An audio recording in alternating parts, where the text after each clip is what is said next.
if you were like a bus driver, somebody compared you to Chris Greer, I would assume that you don't pick anyone up. You just wake up, you get in the bus, and then you return the bus at the end of the day. Kids making the school Greer, hell, I know. It's not my job. I just drive the bus. Brandon was like, get the clip ready. Not now, honey. I'm coming up with the cold open.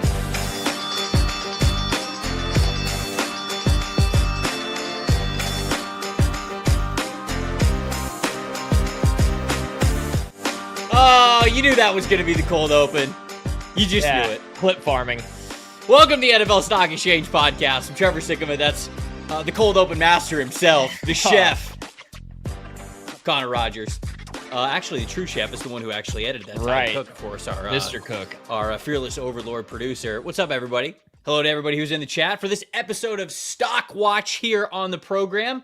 As we're going to go through a little bit of a quarterback carousel from what we've seen in college football over the last couple of weeks. We'll give you some stock up players. Of course, we'll give you two names at the end of the show that are going to be brand new to the PFF big board that you guys haven't heard before. Excited to get to those. Alex in the chat. The chat was on one already, which, all right. Yeah, it's time to address this. Peeling back the curtain.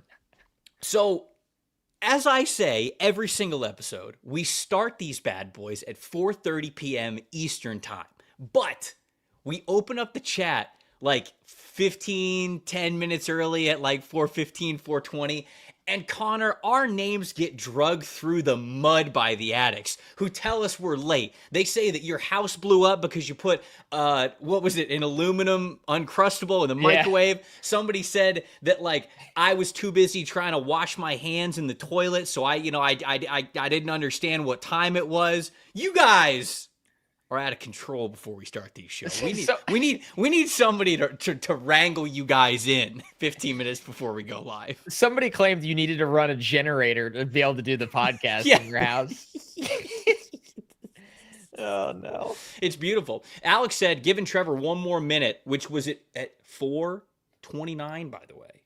Say, giving Trevor one more minute or else we all cancel our PFF subscriptions. Balls in your court, pal. Well, balls checked back straight up to you. Alex, you owe us another PFF Plus subscription. You got to create another email now. Which, by the way, NFLSE 25. If you guys want to get 25% off a PFF Plus subscription, good deal, and you want to support the show, that's how you do it. Alex, we're just kidding with you. We love you. We appreciate you guys. All getting in on the chat, making it lively at the very beginning. Connor, how you doing, my friend? I'm good, man. I'm so excited. This is our Friday. This is me and you. This is Friday time. It is. If people don't know, Trevor and I are. Our Saturday is Thursday, and then we start the week all over again. So this is like a mini happy hour for us right now. Shout out to Jay Bergs with the first super chat of the show. Drake May, baby. That's all he's got, and I'm here for it. MVP candidate, actually, Jay Bergs, Drake May. Hold on. Please tell me that it wasn't Jay Bergs who on Monday's show. I think it was. Also, see, I was hoping it was somebody different so that this was just a like, again, not that I'm trying to manufacture for you guys to say super chats, simple super chats, but this ongoing joke of you guys just spamming the chat with Drake May at random points. I feel like I will laugh at it every single time. He confirmed it was. I keep the bit going. You don't even have to make it a super chat. I'll still read it. Don't worry. Man. Yeah, I love him. I think he's something else. Robert in the chat saying Trevor definitely seems like a prepper. Has a generator for sure. Like, are you a prep? Do you have a generator? No, but when I lived in Florida, my family did. Well, for other reasons. But you live in Florida, you probably should. Right. Like, what do you estimate the population in Florida? How many people have a generator? It's got to be over 50%. No. They are expensive. They are really expensive. It's expensive, and Floridians love them. I'm one of them. They think they can just handle it no matter what. There is a reason why during times of hurricanes, the governor like 8 million times is like, please leave. Like, if you're in an evacuation zone, please leave. There's a reason. It's because Florida people, they believe that they can handle everything. And they've been through a lot. So you know what? They got frosted eggshells, $2 super chat. It's just Drake May. It's a thing. Everybody's just contributing with Drake May. How about Duppy here? Thank you for the $10 super chat and then yelling at me. I blame Connor for tricking the Falcons into drafting Michael Penix. Whoa! Hold on. It was all good a couple of weeks ago when you beat the Bills. He's hurt. Don't blame Kirk Cousins' dog shit on him. It has been up and down for Penix this year, but I think things are going to be okay. Penix, it's not Penix's fault that Kirk Cousins' arm is cooked. Yeah. A good super chat, though. It did make me laugh when I saw it before I even read it. Michael Diorenzio, Dad, Badlands represent. Shout out to you, Michael. And, of course, Tony Lee is always in here. Thank you, Tony, for the super chat. Connor, thoughts on Jets trading Michael Carter for John Mechie? I liked Mechie coming out of the draft that year. So, it was a pick swap. A 2020. Wait, the Jets got John Mechie? Yeah, they traded Michael Carter. So, this kind of, I know it's a really, I love this. Yeah, this is kind of a no-brainer for both sides. Michael Carter lost his start. He's been hurt a lot, unfortunately. Really good player. He lost his starting job to Jarvis Brownlee when they traded for Jarvis Brownlee, who's played well. So Michael Carter was he was on special teams for the Jets, and he's a good slot player when healthy that should be at least rotating in somewhere. So the Eagles get corner depth that they need. The Jets free up the money because Michael Carter was on an extension. John Mechie gets to play somewhere before hitting free agency this year and show that he can contribute in an NFL wide receiver room.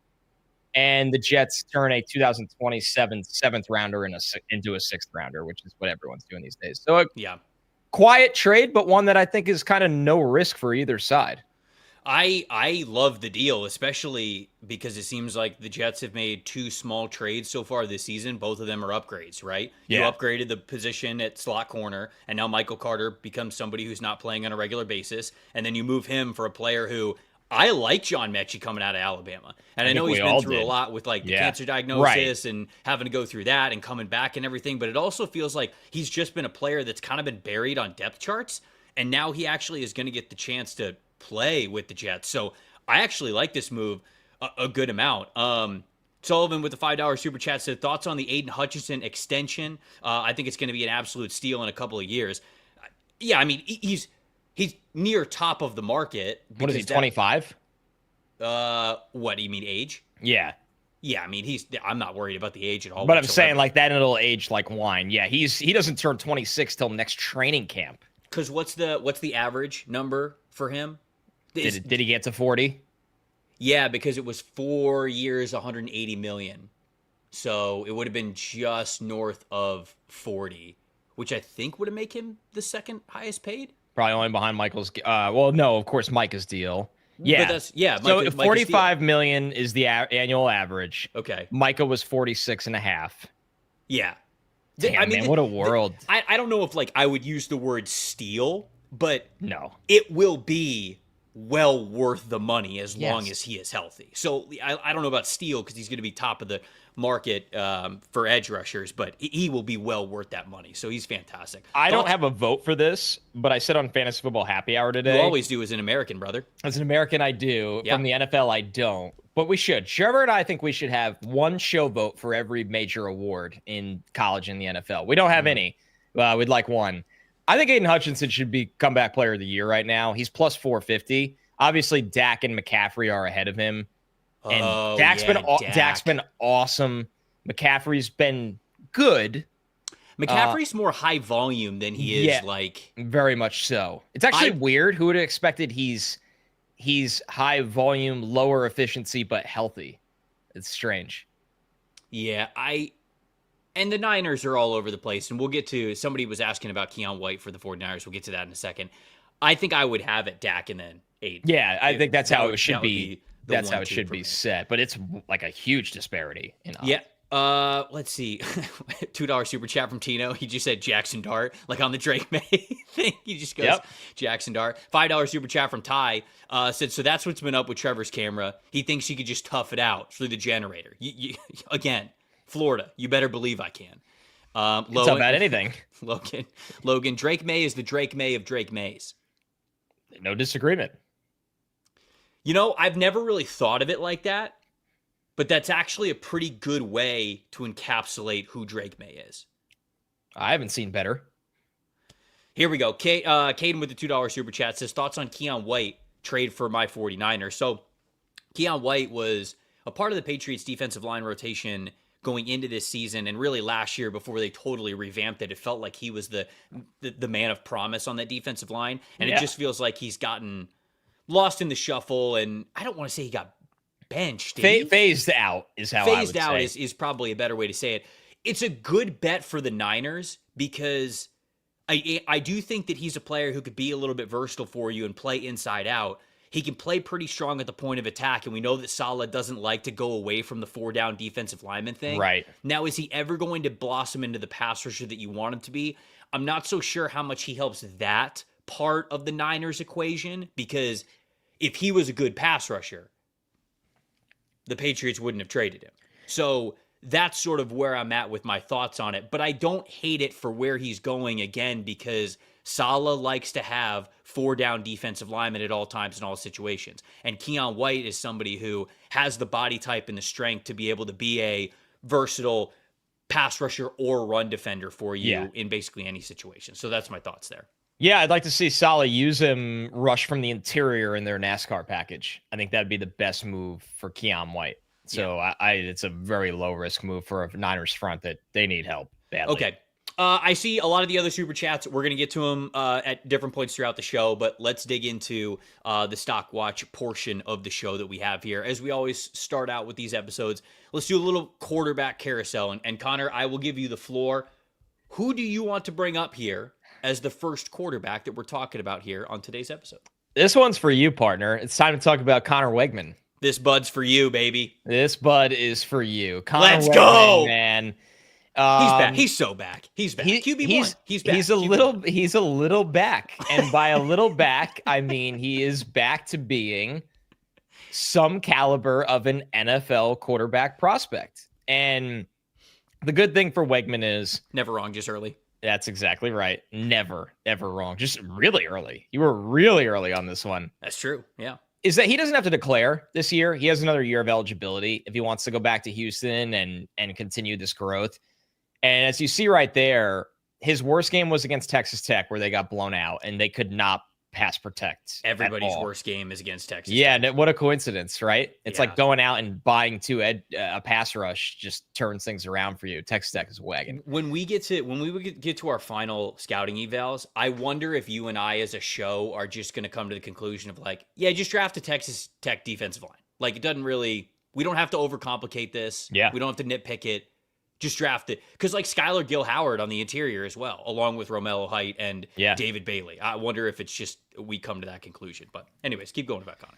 Yeah, so big time game against Arizona State. An upset win for Houston over Arizona State, where Weigman was just highly efficient, honestly. You watch that game, he was accurate. He didn't miss throws. I actually have a stock up player for the non-quarterbacks from this game as well that I won't go too deep into now because I want to save it for later. But Weigman added 118 rushing yards on the ground. Obviously, running isn't a massive part of his game, but they called some designed runs to keep Arizona State honest, and it really caught them off guard, and Weigman gave them enough with his legs. He had 2 explosive runs out of a lot of his carries that kind of really can change a drive.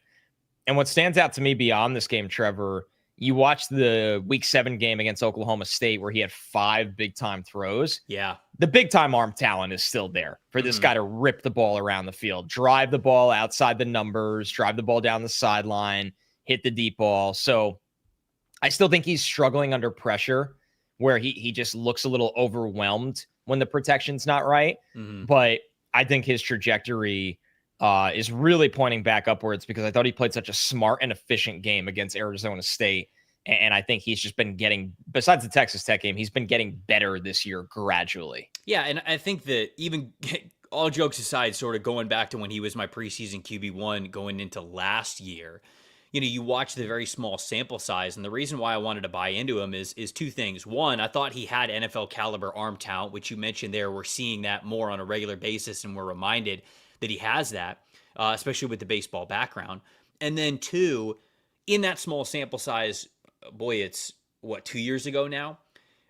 He played in 5 games, but he played really well under pressure. And then when he came back for the 2024 season, He was terrible under pressure. He was awful. And that's why he got benched and ended up transferring to Houston. Now he is starting to play a little bit better under pressure as well. You mentioned it's still a struggle for him. When I went back and I watched this game, because I saw that you wrote him down, so I wanted to go back and I wanted to watch this. I think that the aspect of his game that he still struggles with the most is you still have to have, even if you like see your receivers well enough within the passing concepts and you have the right timing of, okay, this is when this guy's going to get open. This is what he needs to be versus, this sort of pre-snap look. Like these are the wide receivers that I'm looking at. These are my progressions at this point in time. You still have to have really good peripheral vision if you're a quarterback. And you have to be able to, okay, if I'm going to fit this through, 2 defenders, I really have to, it's not just about where my wide receiver is. It's about where the defenders are around them. And I still get really nervous because it feels like Weigman gets locked in to his receiver. And if he goes, okay, he's pretty open here when he should be, he'll throw him the football, but then you will see a different defender who maybe is creeping a little bit closer than you would have thought, or he is even occupying that area that Weigman just doesn't see. And I feel like he's got to have more of a respect for where the defenders are, independent of when his wide receiver may come open. You still have to be able to respect the defense a little bit more than I feel like he has been even in the whole of this season. But he is playing a lot better, so I'm glad that you shouted him out here. Yeah, it's just good to see him get his confidence back a little bit. He's obviously not back into this top quarterback prospect territory or anything, but it wouldn't shock me with the trajectory that he's on right now, because I saw somebody in the chat agree with me that it's been better the last couple of games, that if he finishes this season on a high note, the second half of the year playing really well, he's going to be somebody we have another conversation about during summer scouting again. Daniel said Connor Weigman went to high school with Arthur Blank. You guys are out of pocket, man. Wasn't Weigman a true freshman? No, well, he played as a true freshman. He was like a redshirt. Yeah, he was a redshirt freshman 2 years ago. So he's a redshirt junior this year. I don't even think he's that old. All the top quarterbacks are at least redshirt juniors besides Dante Moore. That comment made me laugh. That was great. That was good. That was a good one, Daniel. Okay, the first quarterback that I would bring up had a big game in the SEC this past weekend between Ole Miss and Oklahoma. And we've talked a lot about John Mateer here on this show. And I'm not talking about John Mateer. I'm talking about the quarterback on the other side of things. I'm going to talk about Trinidad Chambliss, the quarterback from Ole Miss. I think this dude is so much fun to watch, man. Yeah. You see some of the numbers that we've got there on the screen versus Oklahoma. 79.0 overall grade, 78.1 passing grade. He had 4 big-time throws, 0 turnover-worthy plays. The reason why the passing grade's a little bit lower, you see it there, an adjusted completion percentage of just 63.2. Normally, when you have an adjusted completion percentage, which takes out drops, you want that to be in the 70s at the very least. So low 60s is not a great number when it comes to adjusted completion percentage. So him missing some throws, that's why the passing grade's a little bit lower. But you see that lightning quick time to throw, such a quick decision maker. And I have a take that I'm workshopping. We'll test it out here in front of everybody. Yeah, so I have a take that I'm workshopping, and I don't know if I'm ready to bring it to the podcast yet, but I wonder if Trinidad Chambliss is who we wanted John Mateer to be. Because they are close in overall size and stature. Chambliss is a little bit smaller. I think so. I don't think Chambliss is 6 feet tall. So I think that he's right around 6 feet, but maybe he's a little bit smaller. He is a little bit smaller than John Mateer is, but the brand of football that he plays is kind of what we all wanted Mateer to be. And as this year has gone on, obviously the injury doesn't help because it clouds this, but I just have way more questions over John Mateer's overall arm talent to the NFL level than I do answers. Chambliss can sling it. Like he again is this archetype of quarterback where I like his arm strength a lot more than what I've seen from John Mateer this year, even before the injury. Right. You're looking at a dude who he struggled against man coverage against Georgia. That was his lowest passing grade of the season. Georgia played a lot of press man. They basically said, hey, go ahead, throw it over the top. Throw the tight window throw, give these guys the back shoulders, and if you beat us that way, salute to you. You had a hell of a game. And he struggled a little bit being that sort of quarterback to take some of those riskier man coverage type of throws. But against zone, this dude will carve you up. He's good on the ground as well. He can give you a little bit of mobility. He's very clutch in the fourth quarter. We saw that this past game against Oklahoma. One of his big-time throws was an absolute dime. I believe it was a slot fade. Maybe it was an outside fade down the sideline deep into the fourth quarter. They had a lead, and that pass basically sealed it for him. And so this kid is playing so well. And when I watched him the first time, we've talked about him on a previous Stockwatch episode. I think I brought him up. And I was just like, he's fun, but I just don't know if he's built for the NFL level. I still have some question marks there. But the kid is fun, man. I mean, he's got he's a gamer, man. Like, that's what it comes down to. And he's got a better arm than you would expect from a guy who's hovering around 6 feet, 200, is sort of kind of what I'm saying here. And if you're talking about these guys who are smaller quarterbacks, he's got some juice behind his arm. So Chambliss, I was really impressed with when it comes to what he was able to do this past week. I'll throw in 2 timely super chats here that have to do with Trinidad Chambliss so we don't miss them later. Lagway, thank you for the super chat. He said, in my opinion, the Ravens should draft him to back up Lamar. That's definitely a scheme fit, without a doubt. And then Frosted Eggshells, thank you for the super chat. Chambliss is destined to be a future tight end 1 after he follows Lane Kiffin to Florida this offseason. Why would you do that to me? I'm having a good time. Yeah, I'm having a good time talking about killing the buzz. So Chambliss is 2 years older than Mateer. That's my only reservation with that. He's been around a pretty long time. He should be as physically matured as you'd expect, being 23 going on 24.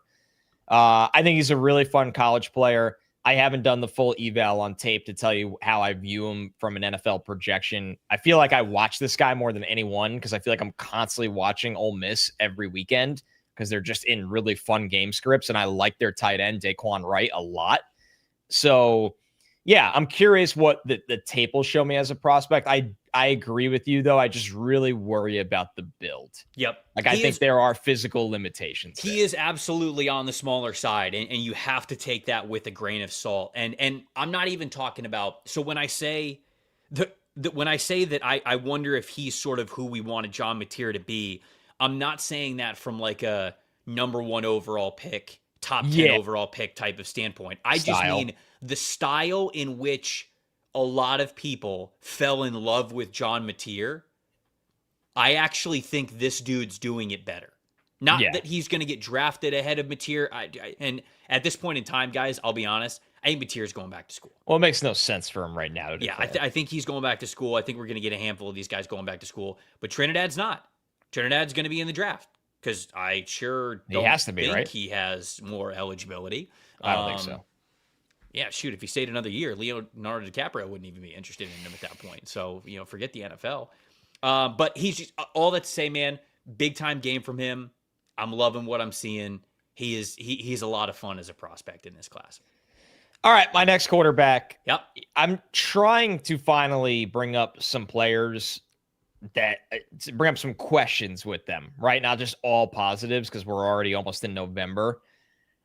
Luke Altmyer is someone coming off a really tough week for Illinois. They got kind of smacked around by Washington. I'll be honest with you. When I turned on the tape, did you see Tyler, our producer, say Goatmeyer? Shout out to the person who's always in the chat calling him. Oh, there's always someone in the chat calling Goatmeyer. I think the person on Monday was like, "It's over for Goatmeyer." Oh no! All right, go ahead. Talk to me. So the tape wasn't as bad as I thought. And I watched this game live, and then I watched the tape. And number one, the play calling in this loss, I just didn't love. I didn't love a lot of it. I thought it put Altmyer in a bad spot way too often. He had a beautiful would-be touchdown throw dropped in the second quarter that I thought could have been called pass interference on the defense. It looked like the arm might have been pinned, and the drop was really just with his body and one arm. It was a great throw. And that probably hurt them because they were playing from behind in the second half. A ton of RPO in this game. A ton of RPO. Where you see Altmyer actually do a good job. He would like change his arm angle and kind of know how to speed up his release off the RPO. So that was a positive. The problem is with Altmyer that was exposed in the second half, and it's not all his fault. Washington did a really good job mixing up their blitzing where they'd heat him up, and then right after the blitz would work, they would show pressure again, and they would drop everyone back. And it felt like he just didn't have any answers at that point, where it was like, okay, I've been heated up, and I didn't get the throw off as early as I wanted to, or attack or throw it hot. Sure. Right. Now I think they're blitzing again. I'm going to throw it hot. Oh, they didn't blitz any of these guys. They all dropped out. The field's covered. Yeah. And that's probably also an issue too. Like, you're not going to take off with your legs all the time if you're Luke Altmyer and beat them that way. So, and even the first interception, you can argue, oh, it was a deflection. He stared down the throw into triple coverage. So yes, it was deflected. But when you stare down a throw in triple coverage, there's more defenders there to make a play off the deflection. So I like Altmyer for what he is. I think he's somebody that knows how to manage an offense when things are right. I think that he has enough talent, but it just feels like a guy that's a backup at the NFL level. I just don't know if he has the playmaking tools. And when you don't have the playmaking tools, you need this elite mindset to recognize the blitz or beat them when they're playing coverage. And I just thought this was one of the games, Trevor, that like it felt like it mattered a little more than other games because Washington's a good team with a good secondary and they're well coached, and he just didn't have any answers in that second half. So it was tough for someone that, you know, we like, but it's hard to love him as a prospect. Yeah, and I completely agree with you. I feel like that's the way that I've seen him throughout most of this process is like when things are clean and when he has confidence in what he's seeing, he can operate an offense at a decent level. But is he the quarterback who's going to get you out of trouble, or even probably better said, get himself out of trouble, right? You hike the football and, okay, the safeties didn't rotate the way that you thought. Okay, well, now we had two vertical routes. Now both of them recovered. Okay, now what am I doing? Oh, shoot, they actually brought a guy on the blitz. And does he have that get out of trouble ability from himself? And I just don't know if he's that physically gifted. So I feel like he's more of a day three conversation type of a quarterback and probably a little bit of an NFL journeyman there. But I agree with you in how you saw him there. Okay, the next quarterback that I want to talk about, we haven't talked about Haynes King yet. I was excited when you wrote this one in to hear what you have to say. Yeah, we need to look at Haynes King because God, he looks like Bo Nix in that picture. he is having a hell of a year. Georgia Tech is having a hell of a year, and really it's what he's able to bring to the table on that offensive side of the ball that's been pretty good. And you know, funny enough, this is not the only Georgia Tech player that we're actually going to talk about today. So he's listed at 6'3", 215 pounds. He's got 12 rushing TDs so far this season. You see the 6 fumbles that are there. 3 of them are lost fumbles, so half of them have been lost, so not great. He's still got to be able to protect the football a little bit better. But 7 passing touchdowns, that's not a ton, but only 1 interception. He's been pretty mistake-free. I believe he has like 5 big-time throws and 0 turnover-worthy plays on the season. He's just been very, very good at taking care of the football this season as a dual-threat option for Georgia Tech. You see the grades there, 88.2 overall grade, 84.0 passing grade, above 80% adjusted completion percentage. The time to throw is pretty quick for him as well. He's been a pretty quick processor. And what is his rushing grade? I actually just had this up a second ago.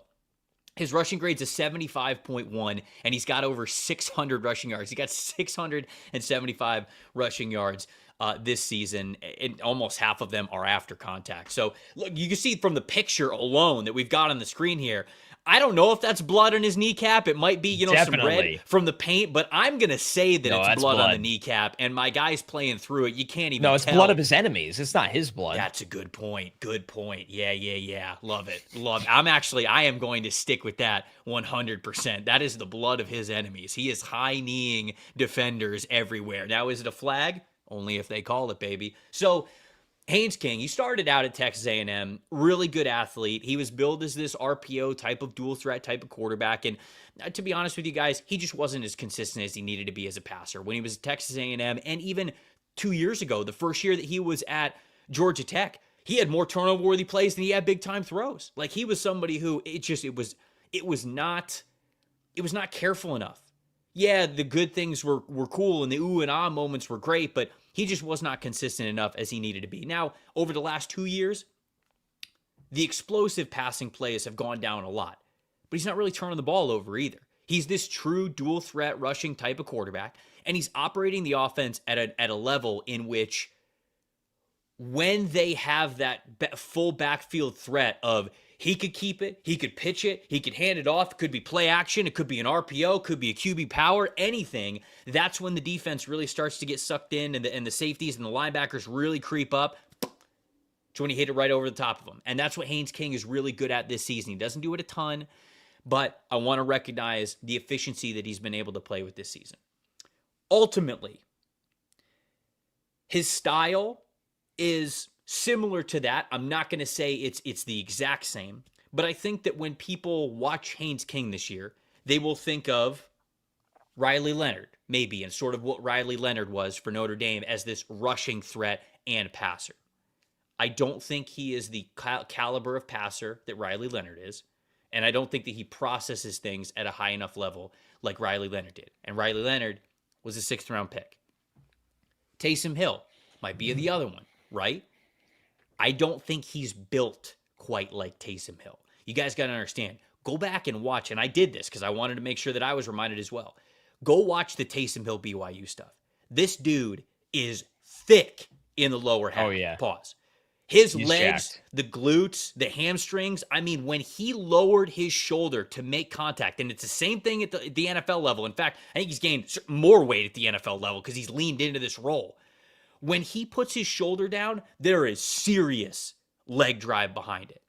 And Haynes King he's not built the way that Taysom Hill is built. And Taysom Hill was an undrafted free agent type of a guy. Haynes King's having a very fun year. I still think he's a priority UDFA right now. And that's just sort of where he's at, his execution as a passer. But he's putting his best foot forward. And it's a lot of fun to watch. And you're certainly not going to hear me complain about it as a fan of college football, watching him every single week. For the NFL draft here on this show, I had to kind of get my thoughts out and just make that clear. But when you're watching them on Saturdays, enjoy it because Georgia Tech's been a lot of fun. Man, well said. I mean, he is a blast to watch. And I think it's the classic distinguishing of, what's a really fun gamer type college player versus what they'll be asked to do to win in the pros. That's kind of like the pinnacle. I love it says dog on the bottom of the graphic. Yeah, that was all Tyler as well. That's amazing. I didn't put that in the notes. Tyler put that in the notes. That is amazing. By the way, Tyson in the chat said, Haynes King sounds like a premium pair of boxers. Does. The luxury version of Haynes. It's kind of correct. I mean, the fact that there's not an NIL deal, I don't know if there's not an NIL deal, but if there's not, it's a massive miss. It's a massive miss. You know what? One of my friends at UF thought of this for Kevin Durant. When Durant got into the NBA, because there wasn't NIL when Kevin Durant was at Texas, how was there not a deodorant called deodorant? But it's deodorant. Deodorant. Yeah. It's right there. I feel like it's another missed opportunity. I mean, Kevin might not know about this idea yet. Kevin watches. He's an addict. Yeah, and he's very online. Kevin, we know that you watch. Big NFL draft guy. Have your people hit up our people. We'll make you some money. Hear him out. Deodorant. God. Well, speaking of dogs, how about Joey Aguilar? I thought you were going to say, speaking of deodorant, and I didn't know where we were going. Nope. Joey Aguilar, man, we've been asked a lot about him. First off, before we even talk about the player, and obviously the numbers there are pretty astonishing, I want to talk about the pathway this guy has been on for those that don't know. So Joey Aguilar, who is 24 years old right now, he turns 25 in June. So he will go into his first training camp as a 25-year-old. He had no offers out of high school. So this is 2019. He enrolls at City College of San Francisco and redshirts. He redshirts as a true freshman at City College of San Francisco. 2020, season's canceled due to COVID. So the internet tells me he actually thought at this point about ending his football career and just become a firefighter. So he obviously decides it opts against that, delays being a firefighter. He transfers to Diablo Valley College to continue playing college football. He's not named the starter going into 2021. He eventually takes over as the starter. And then he ends up playing really well as a starter there for really a year and a half, almost 2 seasons. Transfers up to D1, Appalachian State. Has 2 years at Appalachian State. I believe he holds single-season passing records for Appalachian State. Then, his final year, this is now his 7th year of college. He decides to transfer to UCLA, where the big switcheroo happens. Yeah, the one-for-one rare player trade in college football. Between colleges, where Nico out of nowhere is leaving Tennessee for UCLA. Aguilar goes to Tennessee.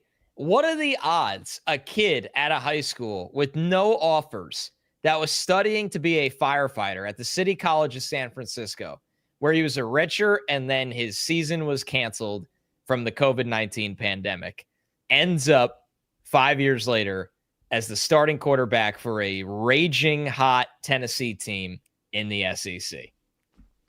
It's pretty damn cool, man. It's freaking awesome. That's pretty damn cool. Yeah.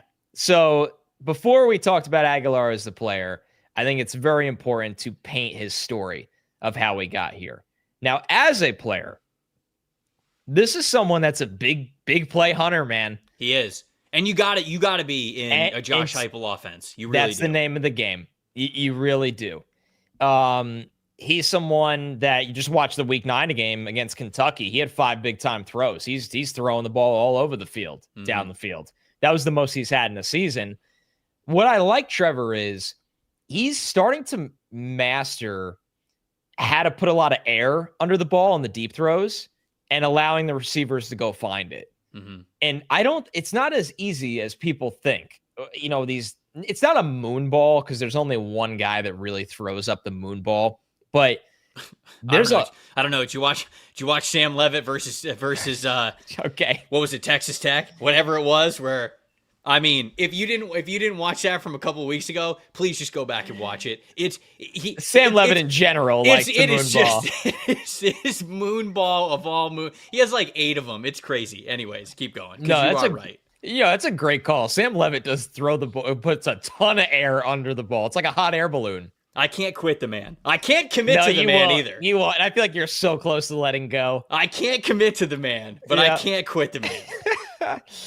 So, number one, watching this game, I am wildly impressed with Tennessee's pass protection. Let me just get that out of the way. I watch this offense, and I'm like, man, the reason they could attack down the field the way they do is this offensive line does a really, really good job. And if you watch the tape leading up to this game, that was kind of the one, thorn in the side of Aguilar, is that his production had dropped off pretty far when he was under pressure.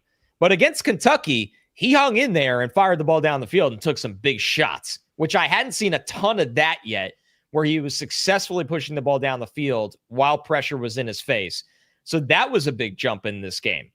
And this is someone, to me, he's got to be a little careful staring down his targets. I think he gets fixated on certain routes and players, especially when hunting that big play. And somebody pointed out in the chat that a couple of the interceptions have been off deflections, but a couple of times he gets caught staring down and allows the defenders to make a break on the ball. He still has 5 turnover-worthy plays. 6 interceptions, 5 turnover-worthy plays. So it's sort of even though they're not 1-1. One of them against Alabama wasn't a throw, but it was a turnover-worthy play where he held the ball forever. Right. So, yeah, but the bottom line is this is a hell of a story. He is somebody that is on the radar now, and you would never expect that. And I can't wait to see where this thing goes. And I thought there was legitimate improvements against pressure against Kentucky that I hadn't seen in the previous games. Yeah, I mean, he's got some nice arm talent from what I have seen. I haven't sat down to do his full scouting eval yet, and I really need to now that we're getting towards the end of the season. So he's on my list. He's somebody that I've got to watch more in-depthly, but I'm glad that you brought him up. I'm glad that you're telling his story, because it is really cool that we're even talking about him, right? From where he started to where he is right now. It's unbelievable. So, it's a good shout out. The last quarterback that I want to talk about is Sawyer Robertson from Baylor. And the reason why I wanted to bring him up, we have talked about him on this show. We talked about him a little bit during summer scouting. I think you had pointed him out as somebody who was just like, hey, he's got some NFL arm talent here. Now, you didn't say like he was 12th for me, I think. Yeah, I mean, like you didn't say he was perfect or anything, or like in the top 5 of your quarter, but you were like, I see the tools with him. And I compared him to Mahomes. Well, in his first year, and then he'd be better than Mahomes in his second year. Right. But the tools were there, and I think that we've seen some good production from him this past week versus Cincinnati. And the reason why I wanted to bring him back up is because I think when a lot of people have looked at Sawyer Robertson this year, they're focusing a lot of when things are really good. And there's always more than just the really good moments. You've got to watch the moments where he struggles as well. And unfortunately for me, I feel as though the moments where Sawyer Robertson struggles are the more projectable ones to the NFL. Not that he wouldn't have any good moments in the NFL right now, but specifically, you're looking at some of the stats on the screen from this past week against Cincinnati. 62.7 overall grade, 0 big-time throws. He had 1 turnover-worthy play in this game. He had 137 yards passing, 2 touchdowns, no interceptions.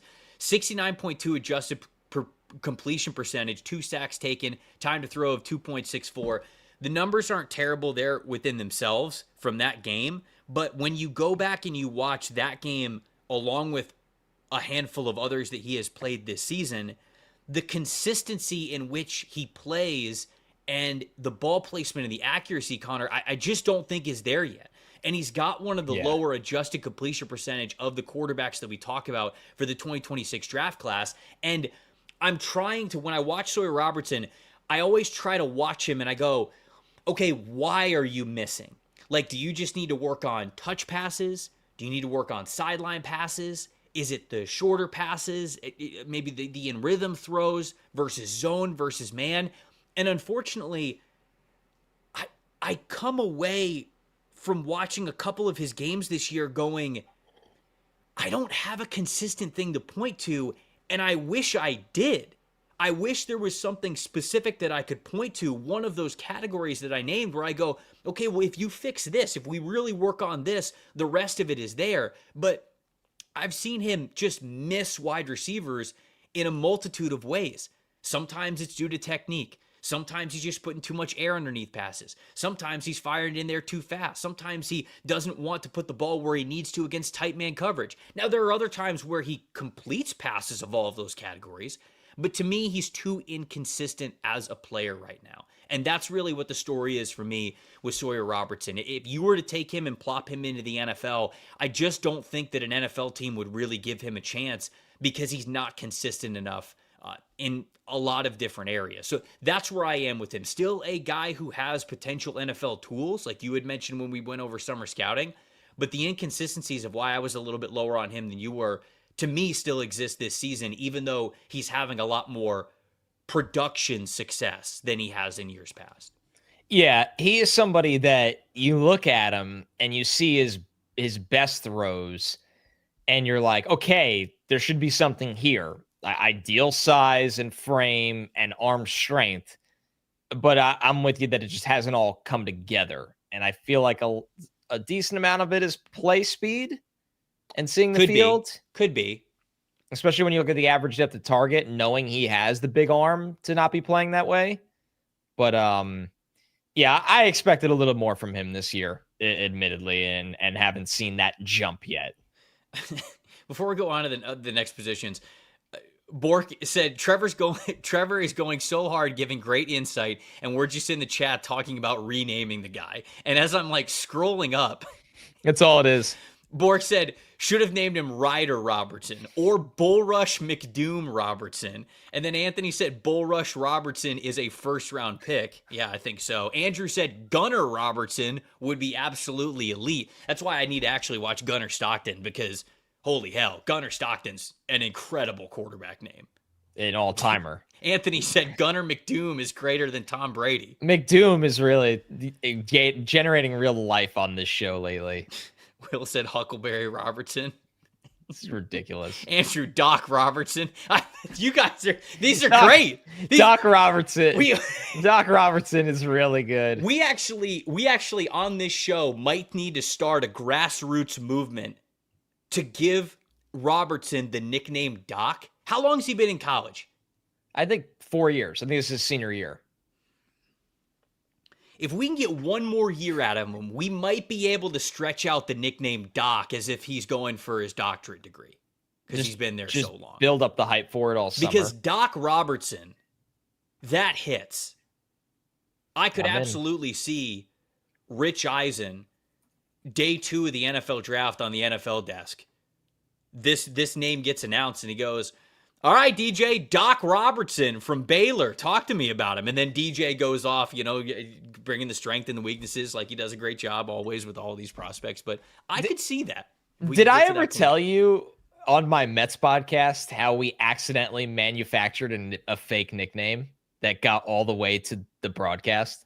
See, I love this because not enough people know that the Mets podcast that you do is actually like when I was watching a Mets game and your podcast came up of like, hey, watch his podcast with Con Rogers. Yeah. I can't remember who else. Who yeah, else? Joe DeMayo. Joe, yes.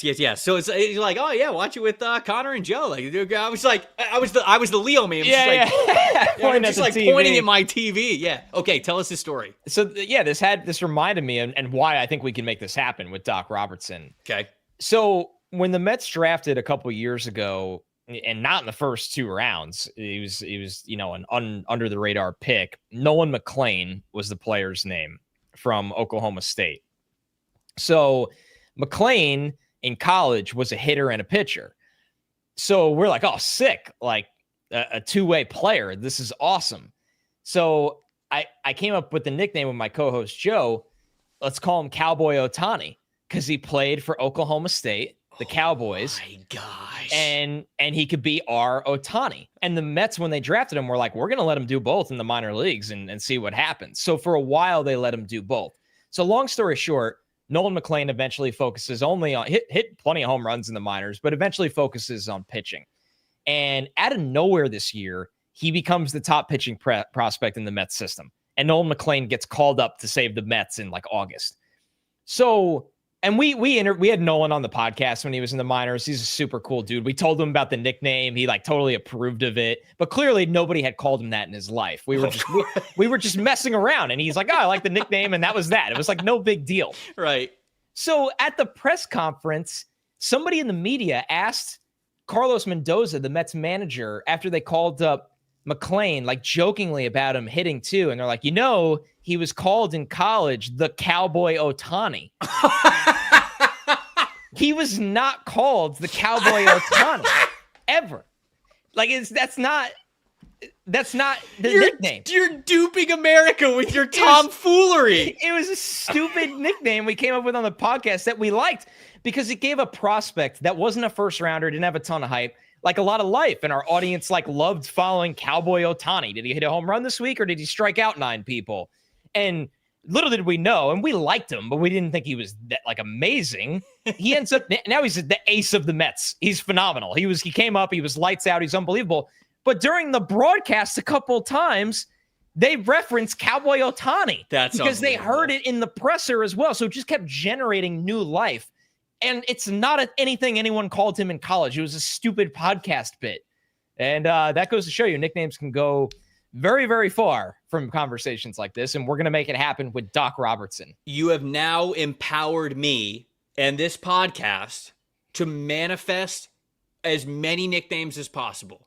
The Buffalo Bills one day will tweet Bull Rush McIntyre when TJ Sanders gets a sack. Yes, because I think I'll tweet at them begging them. I believe in the addicts to be able to do this, and we're going to do the same thing with Doc Robertson and save his career. That's what we're going to do because that's what we do here on the show. We're going to run through a bunch of super chats that we haven't gotten to yet before we get to our 6 stock up players, 3 from each of us here coming up in a second. But before we do that, got to pay the bills really quick. This NFLSC betting segment brought to you by our friends over at DraftKings. We've talked about this every single time that we've read this one over the last couple of weeks. Ask in the chat. what's your favorite touchdown? Let's hear it. Favorite touchdown of all time. I want to hear it because on this show, our favorite touchdown, obviously the next one, because with DraftKings Sportsbook, an official sports betting partner of the NFL, every touchdown could bring you closer to cashing in. DraftKings Sportsbook delivers the unmatched intensity of the NFL right to your fingertips. From perfect touchdown scores, anytime TD props, or the thrill of live in-game betting, every snap is loaded with all sorts of opportunity. Here's the best part. New customers bet just $5. If your bet wins, you get $300 in bonus bets instantly. We're using DraftKings for all of the odds this year. When we do the power ranking show, we're talking about the over-under win totals. We use DraftKings for all that good stuff and so much more. Your team hitting pay dirt, that pays out to you. Download the DraftKings Sportsbook app. Use the promo code PFF. That's promo code PFF, because we're partner of PFF, obviously. For new customers to turn $5 into $300 in bonus bets if your team wins. A partnership with DraftKings, the crown is yours. If you got a gambling problem, call 1-800-GAMBLER. In New York, call 877-8-HOPE-NY or just text HOPE-NY 467-369. In Connecticut, help is available for problems with gambling. Call 888-789-7777 or visit ccpg.org. Please play responsibly on behalf of Boot Hill Casino Resort in Kansas. Pass-through per wager. Tax may apply in Illinois.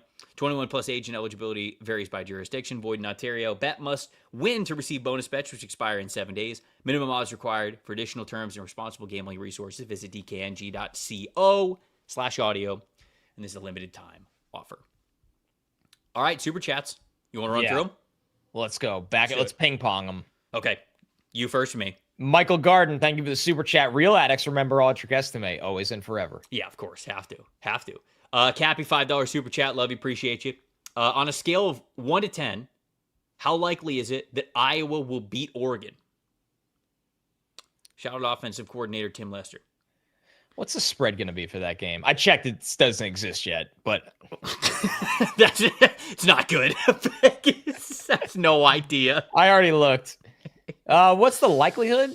I mean, it's college football, so anything can happen, and it's the Big Ten. 4 out of 10? I would have said, I was going to say 3. Yeah. Shout out to Tim Lester. You got to put Jennings Dunker at Wildcat quarterback. That's all you got to do. And then it's a 7 out of 10. Then it's a 7 out of 10. Absolutely. Right. Josh Rebar, thank you for the $20 Super Chat. Please, what a guy. Please tell me what I need to do to get a full special teams episode. Not just kickers and punters, but also returners, long snappers, gunners. I'll be honest with the problem with that is because when I do my last year was a top 320, I have kickers and punters in it. Mm-hmm. And when I write up guys, I'll mark if they're a return specialist and all those things. I just don't know if Trevor and I have the programming time because we do guest mock draft. We do all the position rankings that, right. Like, I'm going to be honest with you, Josh. I love it.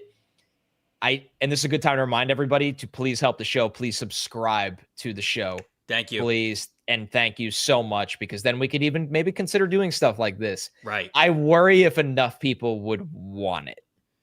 I think the true addicts would want it. Oh, well, I never doubt that ever. True addicts would absolutely want it. I'm not ruling it out. Let's leave it at that. There you go. I think that's the best way to do it because I do think that a show like that would be fun if we had the time to do it. I'd love it. Off-season. Mitch, $2.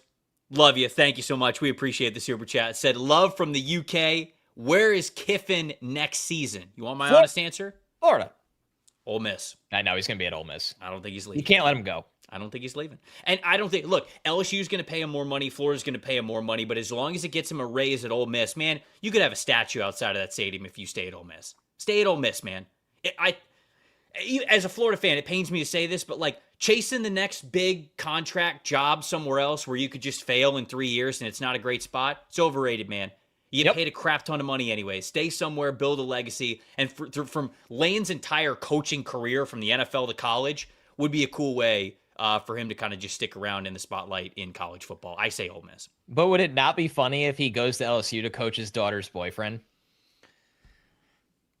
Would be hilarious. That is a content factory. I'll leave it at that. If they break up, he's just gonna bench Witt. I'm not even going any further. He's just gonna bench him. I'm just opting out.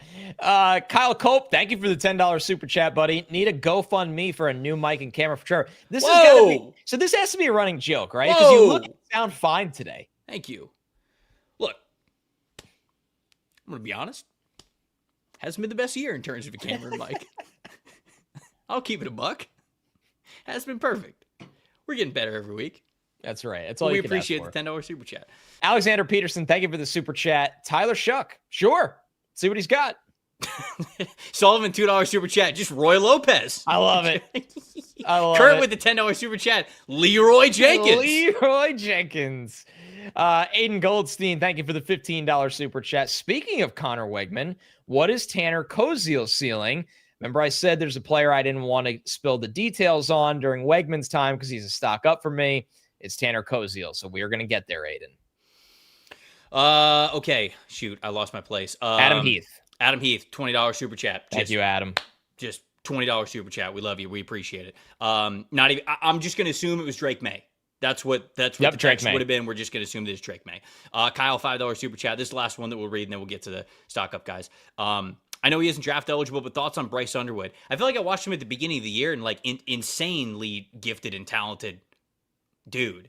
But they're letting him do more now, which is are they? I haven't watched him as of late. I only watched him at the beginning of the year when he had like one really good game and then one really bad game. The USC game was kind of, I feel like, their awakening of like, we can't play with training wheels, even though he's a freshman quarterback, because it's going to be hard for us to keep up in a track meet.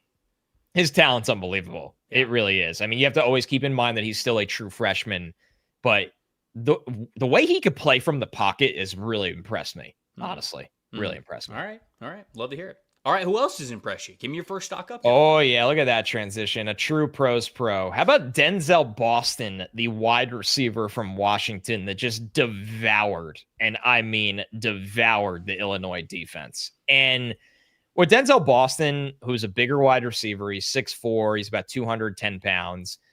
You're so used to him being this, you see the 66.7% contested catch rate, this contested catch monster. But what impressed me in this game against Illinois, Trevor, where he had 10 catches for 153 yards and a touchdown, was everything else. The IQ, the patience in his routes, the scheme. They know how to use him in condensed formations. They had a play, I believe, on a third down where they had him in the backfield to get a free release, and the linebackers kind of lost sight of him. But after the catch, he just wants to bully you. That's where that big frame runs over safeties, runs over corners. He had 2 3rd and 6s that he converted. Monster day for Denzel Boston, who is just one of those big perimeter threats that's trying to show he could do a little bit of everything. I'm glad that you mentioned, him in condensed sets, because that is where I think he holds a ton of value, right? He's in today's NFL, like if you're a big-bodied X receiver, we think of them as just traditionally like on the sideline, but there are so many offensive coordinators that are willing to get creative with those bigger wide receivers, not only in the slot, but also like in those condensed sets. To be honest with you, it's why Chris Godwin is as valuable as he is, because when he's fully healthy over the last 3 to 4 years for the Buccaneers, when they go to condensed sets, he's like he blocks like a tight end. And that can be something that Denzel Boston can do as well, just as a bigger bodied wide receiver who thrives when you get him into space. He doesn't get awkward or nervous or less confident when you get him in space or away from the sideline. So I love the shout out here. We were high on Denzel Boston going into the year. We're still very much high on Denzel Boston here. Yeah, hasn't changed. A lot of people are saying that he should go to Boston. The Tea Party. Why? The Tea Party. Man, if he did go to the Patriots, 1, he's a great fit for Drake May. 2, good Lord, what just a 10 out of 10 for bits and social media. AC saying Denzel Boston, future Washington Commander. Yeah. I'd love that too. They kind of got to replenish the wide receiver room there, as Terry and Debo have been really banged up this year. It's like Chris Moore and Luke McCaffrey every week. Yeah, a big-bodied wide receiver would be great, especially because they are still leaning into Zach Ertz.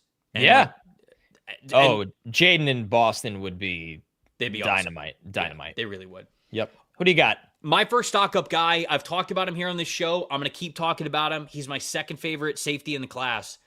AJ Haulcy. You love this guy. The safety from LSU, man. He had another, I thought, fantastic day against Texas A&M. Now, Texas A&M obviously had the much better day overall as a team, and you see the overall PFF grade. It's a 68.2, and you see the 78.8 run defense grade, which I want to get to more in a second, and then the 58.4 coverage grade. So he had, I believe, an interception in this game.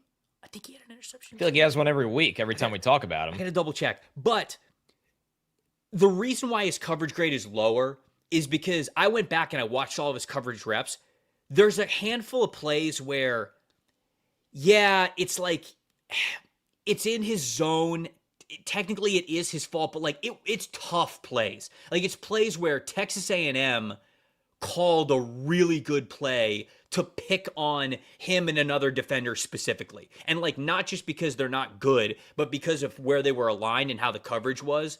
It was just kind of a really good job of Texas A&M putting guys in conflict. And so it was unfortunately some tough plays for him to make in coverage. But when it came to laying the wood in run defense, whether it was on Marcel Reed or any of the running backs or even wide receivers, when he had the chance to get to hit him and lower the shoulder like he does, I think that this dude just hits like a Mack truck, and I love his instincts when he gets to roam free over the middle of the field. He can play some of those single high free safety roles, which, by the way, that was a couple of the plays I watched where he was in that single high free safety role and he was sort of put in conflict, and he's fast, but he's not like elite fast to be able to recover at a top tier level. That's why if you get him in 2 safety sets where he can have a little bit more freedom, where there's another safety around that he can just hunt over the middle of the field or really read the quarterback's eyes, I think this dude is fantastic. I think he's got all sorts of talent. Last time I brought him up, people were like, yo,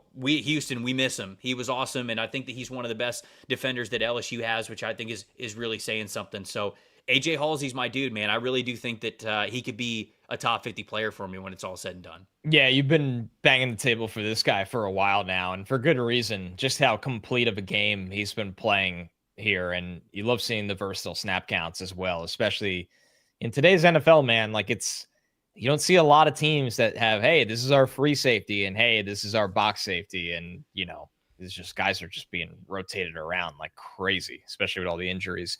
My next one, getting back to the theme of maybe not a stock up or a stock down, but a stock update.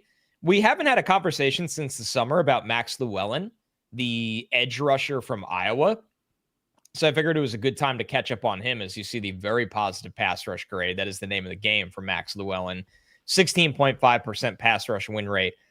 Honestly, Trevor, he's just been hot and cold this year. When you watch him. He had a sack against Minnesota last week that was sick. Lined up on the edge, cross chop, barrel into the pocket, and take down the quarterback. The thing is, and he's a gifted pass rusher. We've talked about on film. You see the hand usage. You see him try to convert speed to power. He's got a spin move. He's just, that's exactly what he still is. He is a designated pass rusher because the run defense hasn't made the progress to be this every down player. So I'm kind of curious with Max Llewellyn, who has been hot and cold as that pass rusher, not really developing as a run defender. And there's a role for that in the NFL. I mean, if you can get after the quarterback and you can get on the field in situational football, it matters a lot. And I like this player still. I really do. But I just don't know if he's made the significant. Like, this is someone where you watch the pass rush tape on summer scouting and go, man, if he becomes an average run defender and just builds a little on the already good pass rush tape, you're going to have a top 40 to 50 pick with that kind of talent. But I don't think he's made that ascension this year yet so far. Somebody, Kenny in the chat is asking, how does he compare to Lucas Van Ness? Sort of like when he was coming out. He's more skilled, and Van Ness was stronger. Okay. Yeah, Llewellyn has like a bag of moves. I never saw that with Van Ness. Right. Okay, and that's good to clarify that because Van Ness was a defensive tackle before they had him lose a little bit of weight and kick him out to edge. So, that's a good way to answer that question and notifying those different skills that they have. Van Ness is bigger for sure. I think that's his 283 on our graphic. Yeah. Llewellyn's more like 260. Oh, okay. I would say he's not as big as Van Ness.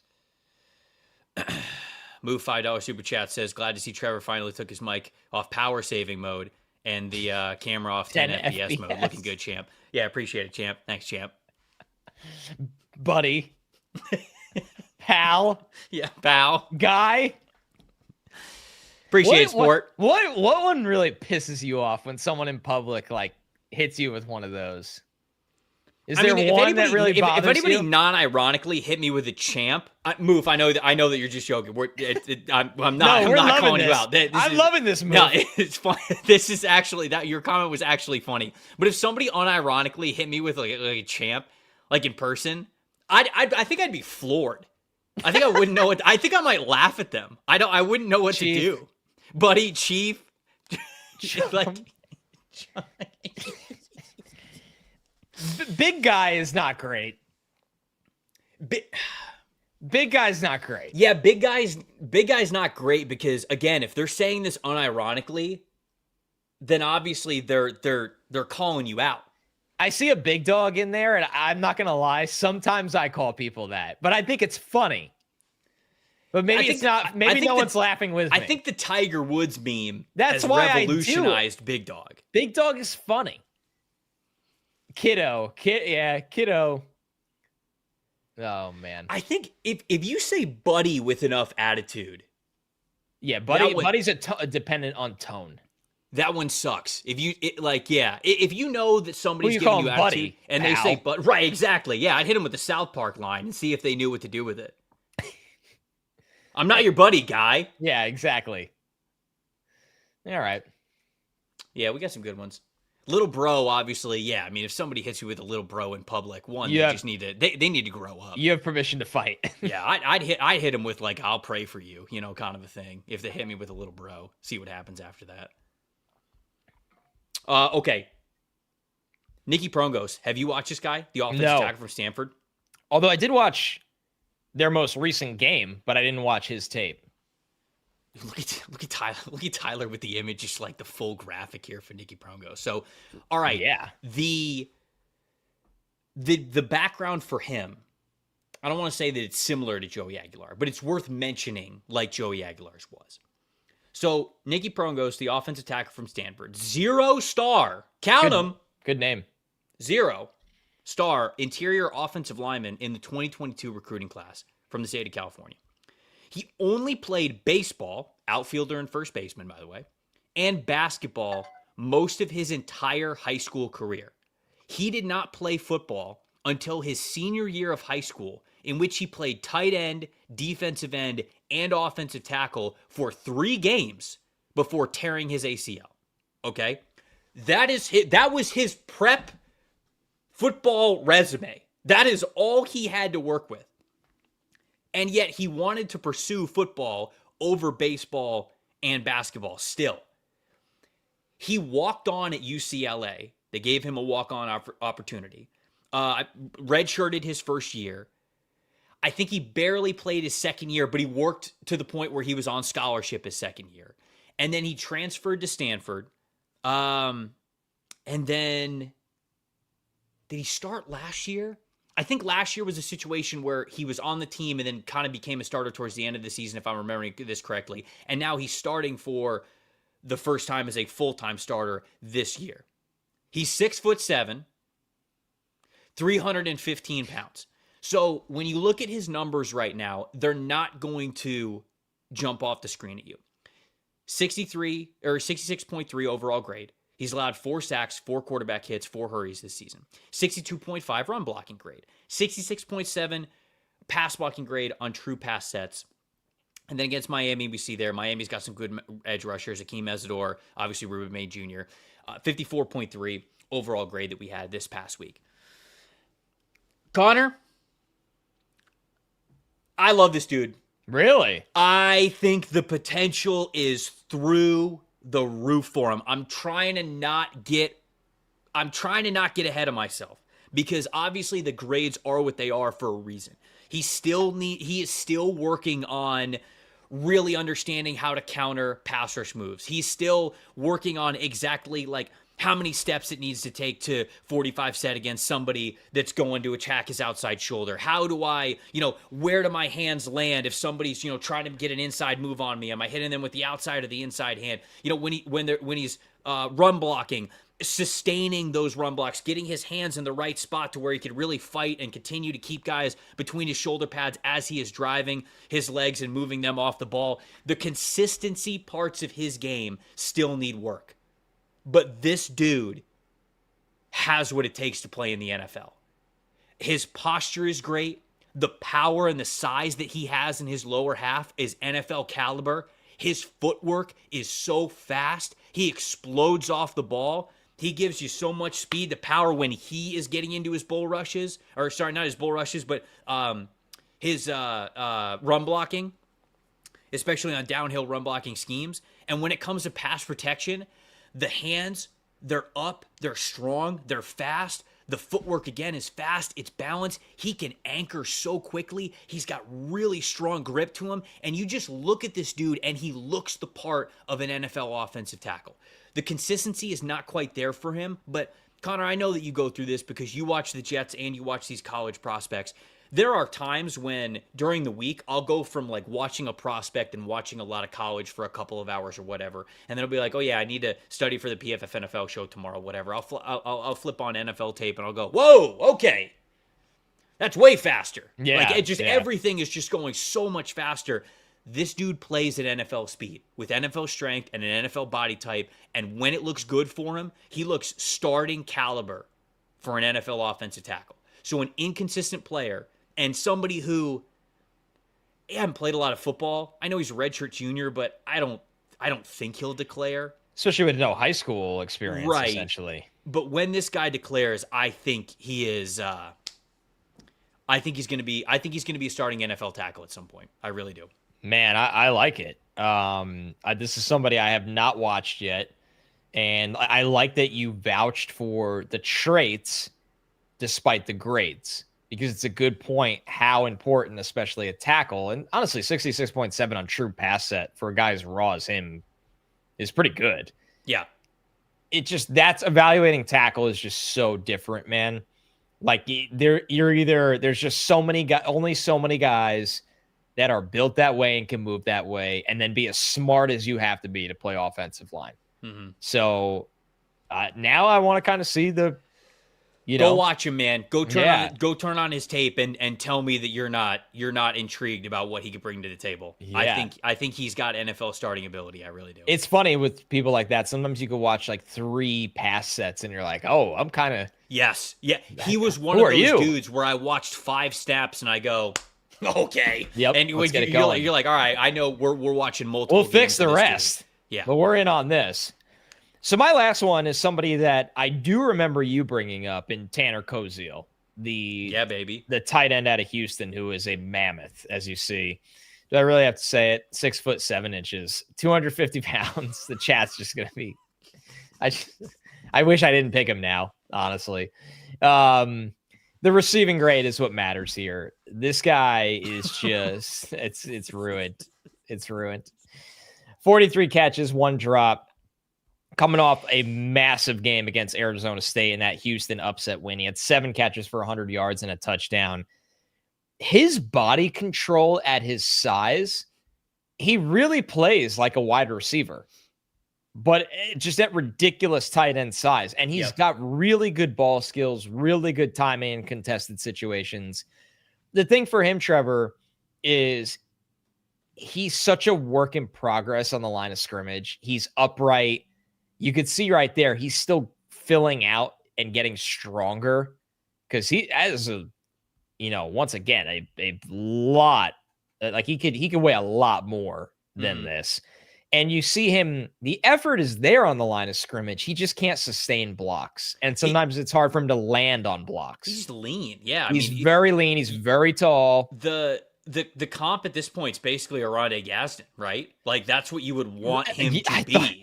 So I'm watching him, and I'm like, God, I'm so brainwashed by the couple of weeks we've had of Gadsden being so amazing here that I'm getting so excited. I'm like, screw it. He'll figure out to be good enough blocking. You don't need to block in football. Get out there, kid. At tight end, screw it.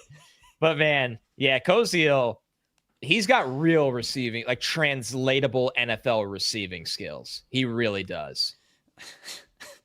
Jack asked, what's his handicapping call? That is somebody who knows the pod.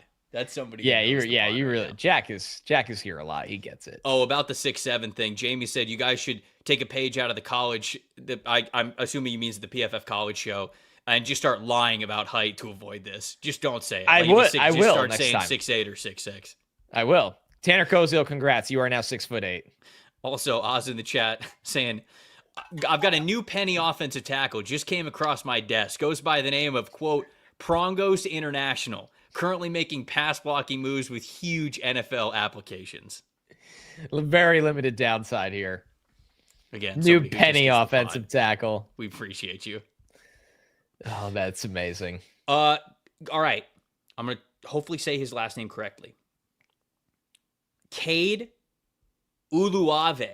Okay. Their linebacker at Cal, who has been playing pretty well lately. And he is, I believe, top 8 in the country, maybe top 5 in the country at total tackles. He got a shout out from the broadcast. Cal was playing, man, who were they playing this past weekend? Virginia Tech, I think? Yes. They were playing Virginia Tech this past weekend. And they got a shout out on the broadcast for this guy as like a Heisman candidate. And I went, excuse me? Heisman candidate linebacker in this economy? And so I was like, okay, well, I got to get him on the list. I got to watch him. He is a fun watch. Now, he's 6'1", 235 pounds. He is small for an NFL linebacker because remember, we're not just talking about college football players. We're talking about future NFL guys here on this show. You can see some of the stats that he had against Virginia Tech. Really solid overall grade, coverage grade, run defense grade, 76.5 overall grade, 72.9 coverage grade, 71.7 run defense grade. He had 2 sacks, 11 tackles, which the 11 tackles go right into his average. He's averaging more than 10 tackles a game throughout the 9 weeks of this college football season. He's been starting since his true freshman season. He's only a true junior this year, so I'd be very surprised if he declared anyways. He played both running back and linebacker when he was in high school. These last 2 weeks, now, before these last 2 weeks, I think a lot of the negatives of not being very big for a linebacker, not being able to get off blocks, struggling to get through the line of scrimmage if you don't get there clean or you're really making an emphasis in the game, not super great in coverage because he is a downhill attacking linebacker. But boy, these last 2 weeks, he looks like a hot knife cutting through butter.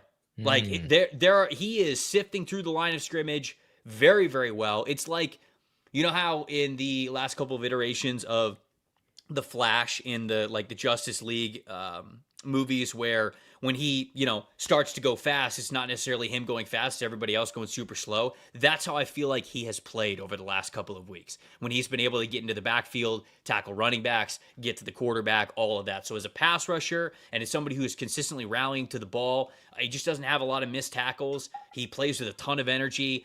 He's kind of like this year's Sean Dolac a little bit, which I don't know if that's sacrilegious for Brett Coleman, who I know Brett Coleman last year loved Sean Dolac, but maybe Brett will get on here and be like, don't you ever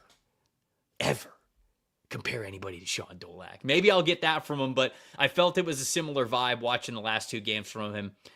He's small for an NFL linebacker. He is still, if anything, a day 3 linebacker, but it was fun. And he's somebody who I will get on the big board at some point for you guys to draft if you want to, but ultimately with him being a true junior, I don't think he's going to declare. I really don't. I think I remember him a little bit when watching Teddy Buchanan last year. It seems very, very He would have started next to him, yeah. Yeah, because there was a couple of times where, when you watch linebacker, you get excited the guy you're watching makes a play, but then you have to zoom in and check the number a second time. You're like, oh, it's another guy that made a really good play. So I do remember him a little bit. We haven't talked a ton of linebackers on this show, so it's good to get some more of that here. I got to focus on Cade Uluave. There's a lot of reasons to watch Cal, I feel like, right now. Yeah, the quarterback whose name I cannot say, who I cannot pronounce at the moment. Well, we'll have to work on that, but I don't have to because he's not draft eligible yet. He seems like he rules as well. All right, we're going to get to some more Super Chats right before we get to our 2 new names that we're going to be bringing to the PFF big board. But before we do that, got to talk to all the parents out there. Ask you guys, hey, what's an easy way that you guys can help out your kids set themselves up for a great financial future? Opening up a UGMA Kids Investment Account with Fabric, starting their investment journey early, giving them a financial head start. Fabric by Gerber Life was designed by parents for parents to make it easy to plan for and manage your family's financial path. With the Kids Investment Account for Fabric, you guys can start investing in your child's future today. Kids can't invest while they're minors, but a UGMA Kids Investment Account allows you to invest on their behalf, gives their investments so much more time to grow. Funds can be used for nearly anything. When they're younger, tuition, books, summer camps, after-school activities, sporting events, whatever it looks like. And then when they're young adults, maybe you're helping them buy their first house, buy their first car, start a business, whatever that looks like. Whole thing is online. Setting up an account can take you as little as just 5 minutes, and then you get started investing with as little as $1 a day, and you can manage your child's account and monitor those investments right from your phone. Join the thousands of parents who trust Fabric to help protect their family. Start investing in your child's future today at meetfabric.com/stock exchange. That's meetfabric.com/stock exchange. meetfabric.com/stock exchange. The portfolios are managed by Port Washington Investment Advisors Incorporated. Additional services provided by Apex Clean Corporation. All investing is subject to risk. You guys can learn more at meetfabric.com. Super chats. Let's rock and roll. I'll take the first one. Silver Hammer Brewing. Thank you for the $10 super chat. Genesis Smith, Arizona. Jacob Rodriguez, Texas Tech to the Patriots. Maybe Peter can call Elliott Wolf and make it happen. Jacob Rodriguez was a stock up player recently on this. So was Genesis Smith. I did it a couple of weeks ago. Yeah. I think they'd be good Patriots. I really do, especially with Kyle Duggar not there. Although I will say, Jalen Hawkins and Craig Woodson, pretty nice safety duo you got there in New England. Underrated. Not highly drafted, but underrated. No, Woodson was a good prospect. They just need a little bit more depth now on defense after those trades. Logan Aguilar, who I read in the chat that all of the addicts believe is related to Joey Aguilar. It makes sense. Logan has not confirmed or denied that yet, so we're obviously going to run with it as if it was a universal truth. If Sellers doesn't declare, do you see him transferring or staying at South Carolina? What offense would be best for him to thrive in? Whatever the hell Shane Steichen's doing. Yeah, right. Honestly, like Shane Steichen, Brian Dable, like offenses that are very comfortable getting quarterbacks invested into the run game in more than just scrambles, like intentional designed run carries. I think, Cliff could be somebody where that would make sense. Obviously, like Cliff's got it great with Jaden, but those types of offenses, I actually think he's going to stay at South Carolina. I really do. Like there was stuff that happened this summer where, he had offers to, double his NIL money? I don't think it was quite double, but like make more NIL money elsewhere. And his parents they were like, you don't need that. Like you're in a great spot. You love South Carolina. You committed to South Carolina. You're making a lot of money for NIL. And so I don't think, unless they believe South Carolina is going to be very bad next year, which I'm not convinced is going to be the case. I think they're going to make a lot of changes. I don't think he leaves. So, yeah. Enter new name here, or enter name here. Thank you for the $15 super chat. Hey, fellas, what percentage of each part of scouting a player means the most? Season film, 50%, stats, 20%, combine, pro day, 10%, and Senior Bowl, 10%. What's the most important? A fellow Peter. Oh, okay. Another Peter. I don't. It's different. It's case by case for every single player. For sure. Like there's a guy, say, that I watch and go, man, I like the film. I like the instincts. The production's been good. Mm-hmm. I don't know if he can run at an NFL caliber level. So then maybe for me, that combine or pro day is going to mean a little bit more. And then there's the other way around where you look at like Ruben Hippolyte, who we talked about Monday, to call back to him. Mm-hmm. After he tested, I was like, I have to go back and watch this guy because he was like, he ran one of the freakiest 40 times for a linebacker we've seen in a while. So all of a sudden, I had all the numbers in front of me, but I'd never watched the players all 22. I'm looking at the numbers right now. Hell, I'm looking at the stats right now. And then the tape mattered a lot. So it is truly, not to cop out of that question, but it's truly a case by case. I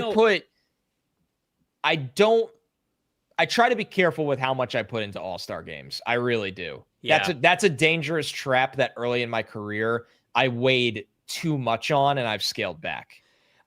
And to be honest, Peter, I think it's a great question because I know a lot of people out there who watch and listen to this prospect or podcast. You guys love evaluating prospects as well. Like I know the whole reason why a lot of you do this is because you sort of do it on your own. And so I love when we get these questions.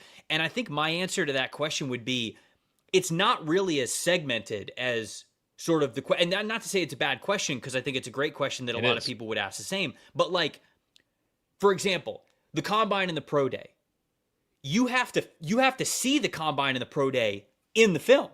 Because if you don't, then the combine and the pro day don't matter at all. You mentioned for Ruben Hippolyte. Okay, really great athlete. Does that show up on film to make a really good football player? Because if it does, then you don't really care. then it's just kind of fake numbers that we see there from his athleticism. Senior Bowl, I think Senior Bowl, you know what Senior Bowl and Shrine Bowl are the best for is playing different positions.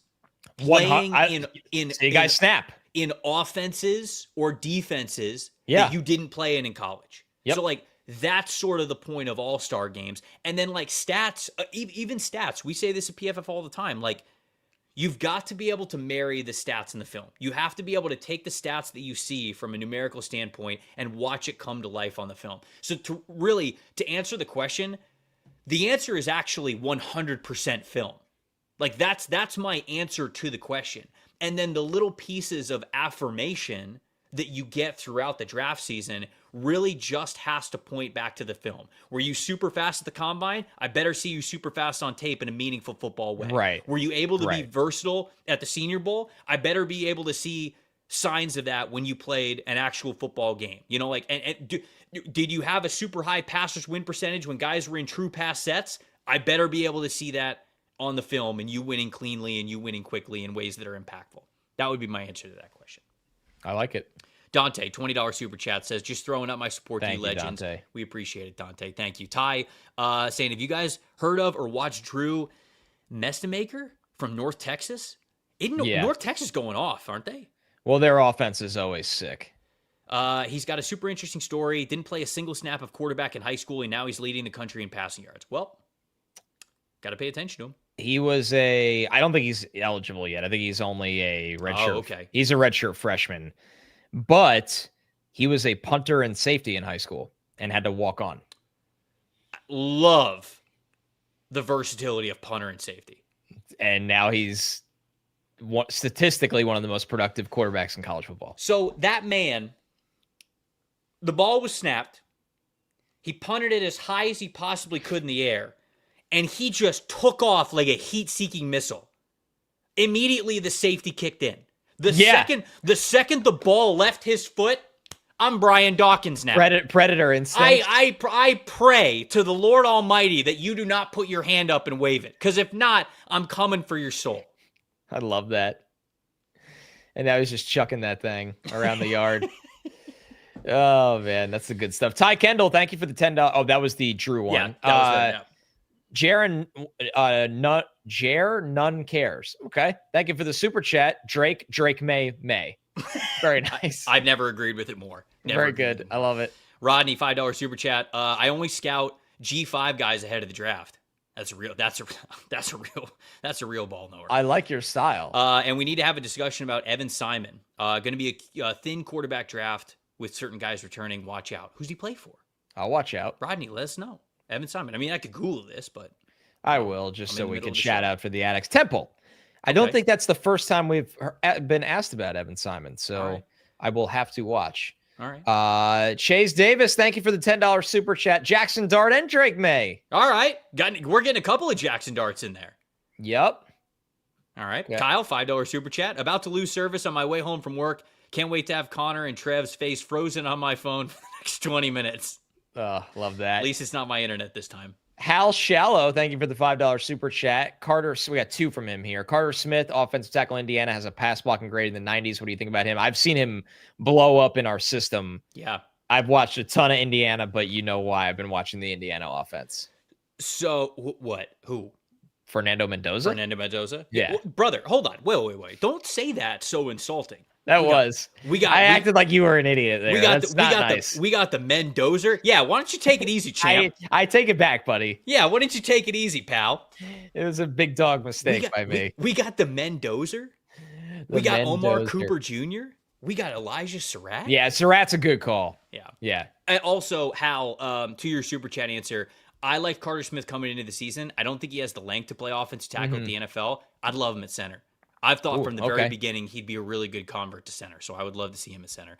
Hal doubled up on the super chat, so thank you, Hal. Brennan, $5 super chat. Need y'all to get eyes on Adam Trick, the defensive end from Miami of Ohio. He leads the country in quarterback hits and is a top 10 rush, defense, hurries, and 2 forced fumbles, and also an interception. Wow. Okay. He will make, as Chris Jericho says, he just made the list. Marcus Fagerstrom, Marcus Fagerstrom, thank you for the super chat. Longtime fan from Sweden and depressed Bengals fan. Wow. Sorry, Marcus. Sweden. Mood all the way in Sweden. We I appreciate you. Mood has been as bad as Duke Tobin's draft history, but at least Connor doesn't have to go winless. Thank you, Marcus. That is very selfless super chat. So thank you, and shout out to Sweden. We appreciate it. Thank you. $102 super chat. Austin Saravelt, OG1. Shoot, I kind of like him at tackle still. He's played so good at left tackle. Ethan Onyanwa doesn't even start for them, and he was a summer scouting guy for me. Yeah, he was. But, can I take this next one? Because I watched this player. Yeah, please. Another amazing name. Hezekiah Massis, the cornerback from Cal. Let me pull up my notes. Hold on. I can't remember if I had him as a zone corner or a man corner. I had him as a zone corner. Okay, so he's a senior from Cal, 6 feet tall, 180 pounds. So he's pretty slender, to be honest with you. Super light on his feet. This is strength and weaknesses really quick. Very light on his feet, very quick in his back pedal, has great change of direction. Seems to have a very high coverage IQ for match coverages, route anticipation, very smooth with all that stuff. High ball production this year. Arm length seems to match this 6'1" height that he is listed at. The weaknesses, lower weight profile, not ideal for the NFL level. He's quicker than he is fast. That's why he plays a lot in off-zone coverage. Lacks that true recovery speed if his anticipation isn't on point, and his run defense, it's just not his forte. But I think he's a really smart defender in an off-zone coverage type of scheme. I think he'd be a really good asset for you. Enter name here with another $15 super chat. Thank you so much. This is another Peter, by the way. He signed off on his last one. Thanks for answering my question. Been a long-time listener and addict. Sending big love from Melbourne, Australia. Keep up the good work. Shout out to Australia, man. Love it. Oh, job with the $2 super chat. Love the Altmyer talk. There it is. There it is. We had to get it in there for you. And then Ross, $5 super chat. When are we getting Connor to this first pro wrestling event? I don't know.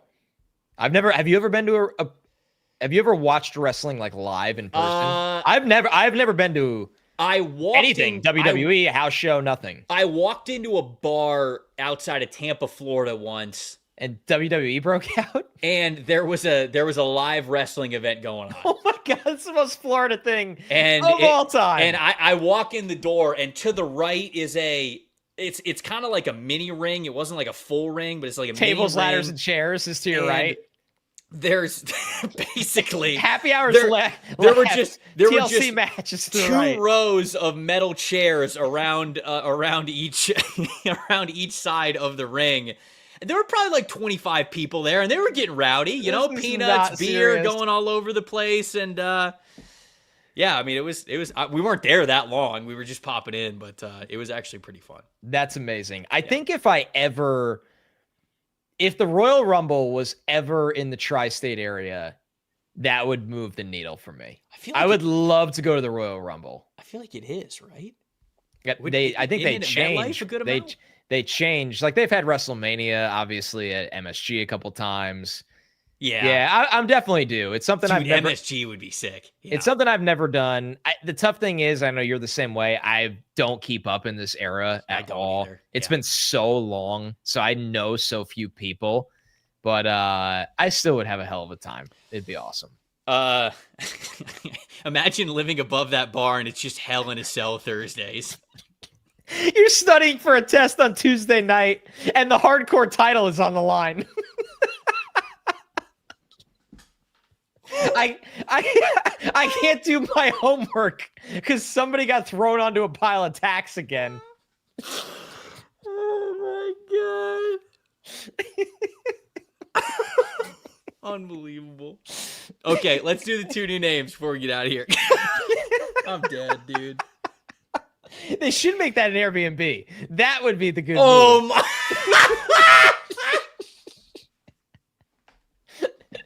Bachelor party, Haven. Sleeps 8. Dude, you'd make so much money. Downstairs is nightly wrestling. Dude, oh my gosh. I'm actually mad that you said this on the podcast. This is an unreal business idea. I mean, $1 million operation immediately. Hell in a Cell Thursdays. I can't get over Hell in a Cell Thursdays. Can you imagine the makeshift bullshit cell that would exist in a bar? It would look like a chicken coop. I think that's a chicken coop they got at Home Depot. Holy hell, man. Some dude swinging from the lights and absolutely misses the entire structure, lands in the iron chairs that are on the outside of the ring. Oh, man. That's the good stuff. Yeah, that's where the that's where the first NFLSE meetup's going to be. We'll do the pod right before Hell in a Cell Thursdays, obviously, at whatever this bar is. I need to look it up. All right, my new name. You ready? Yeah. You know, just somebody that, I didn't know anything about, although he's been playing for a while. Keionte Scott, the corner for Miami, but he's kind of a do-it-all DB in their defense, mostly playing the slot. Keionte Scott is a sixth-year redshirt senior. He started his career at Snow College, and then he transferred to Auburn. He started for Auburn for a couple of years. He's a really good punt returner for Auburn. And now his last year of eligibility, he's on this very good Miami team. And Trevor, he is phenomenal against the run. You see it right there, the 91.6 run defense grade for a guy playing the slot. He's just such a good... That's what you want, baby. He's so aggressive. He's a good tackler. He has 12 solo stops this year. Get this, 7 TFLs against the run. I'm writing this guy's name down immediately. Keionte Scott, man. Miami's defense has just been breakout after breakout after breakout. Really cool to see this guy having a great final college season. Dude, I absolutely love it because we've talked about this a lot on this show, and I think it's a point that's worth repeating. If you are a corner that plays in the slot, you have to be able to defend the run. You have to. It's non-negotiable. You are closer to the line of scrimmage. Gone are the days where your slot corner is just your third best corner. And you go like, okay, like you're going to go up against their third best wide receiver or whoever it is. You are a pivotal part of the defensive structure if you are the slot or apex defender. Yep. And you have to be able to defend the run. That is why, going back to 2 years ago, I had Cooper DeJean as high as I did as a top 10 player in the class. Bingo. Not because I thought that he was for sure an outside corner at the NFL level, but it's because I knew that if he wasn't an outside corner at the NFL level, he'd be an incredible slot defender at the NFL level because he could tackle, because he could defend the run, because he was so strong and he's big for that cornerback position. And obviously he's been pretty good for the Eagles, landing in a good spot, obviously, but he has been great because he has had that baseline. So I'm watching this dude immediately, 100%. The guy that I'm bringing to the table, I did not find this guy myself. Shout out Brandon Thorne, who we shout out all the time here on this podcast. One of the best out there. Covering offensive line guys specifically. He's got a great Substack, Trent Warfare Substack. You guys can go check that out. I subscribe to it, and this is actually where I found this guy because he's starting to get into his offensive line analysis for the 2026 NFL Draft, and he shouted out a name as a guy who is kind of like all right, day 3 type of a guy, but somebody that you're excited about. Georgia Tech offensive guard Keylan Rutledge. And Brandon was talking about how consistent? No. But the good plays, baby, they're NFL level good plays. So growing up, he was a 3-sport athlete in high school, football, basketball, and track, played both offensive and defensive line when he was in high school. He was a 2-time all-state selection in basketball, has over 1,000 career rebounds and points. He was a state champion in the shot put with a throw of 53 feet and 4 inches. He committed to Middle Tennessee out of high school as an offensive lineman. Played at Middle Tennessee, I believe, 2 years, and now he has started at Georgia Tech over the last 2 years.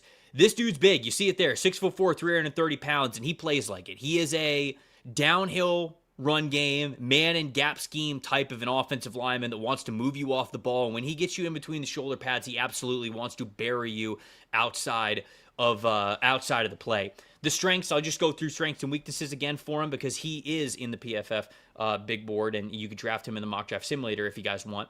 NFL caliber frame, a lot of mass around the chest and the midsection. I mean, he is just a burly, big dude. phone booth fighter type of an offensive tackle. If you are between his shoulders and somebody's like, hey, I'm going to bull rush this guy, he goes, oh, thank God. And he actually then gets to, give you a couple of shots and he gets to fight with you. And often he's not giving up very much ground, especially from a pass protection standpoint. And he'll put you on a sled if he's run blocking and he gets you in between his shoulders. He plays the very physical mindset. He wants to make strong contact every single play. Ideal downhill type of an interior player. If you're running a power run game and you want this, you want tone setters in the middle, this dude is for you. Now, the weakness is, I think the arm length looks short even for a guard and interior player.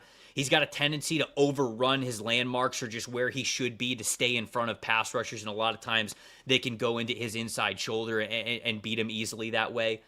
Sometimes I think he's more interested than burying a defender than really walling them off and kind of continuing to play, right? There are sometimes instances where he'll climb to the second level, or, for example, like he might be part of a duo block, and he's more interested in, there were a couple of plays where he's more interested in burying the dude that he's taking on from a duo block perspective, but then the guy he's supposed to climb to is free and he makes the tackle not long after that. So there's a couple of instances of that nature where he's a little bit more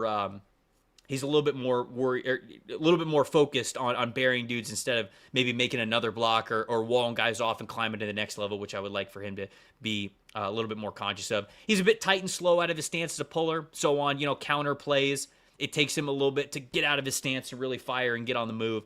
And I think the weight can look a little bit top heavy at times. He can get a little bit off balance if you give him a good shot to the chest. So somebody who power offensive guard through and through.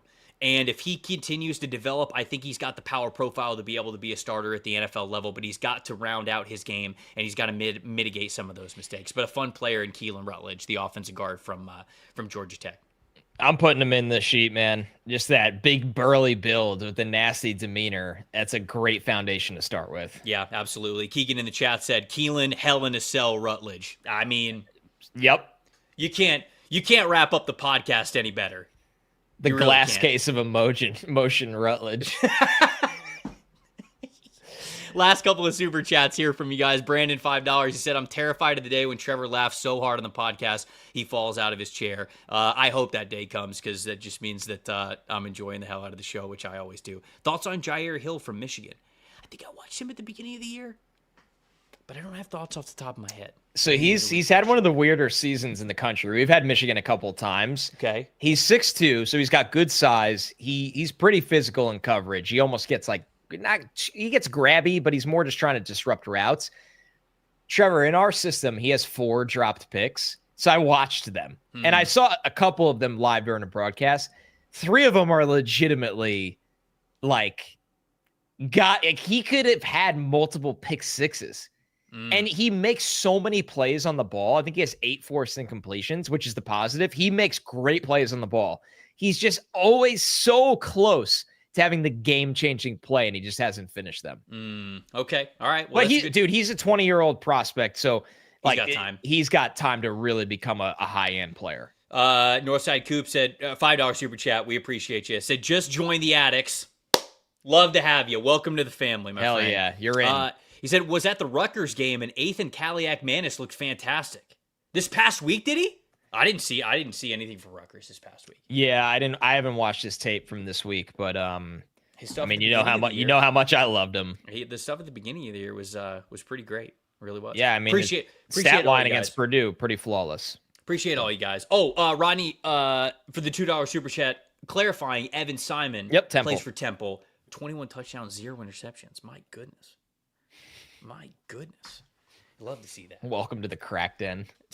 Welcome to the sickness. Don't encourage these people. I can't. I just read what's there. No, we love you guys. We really do.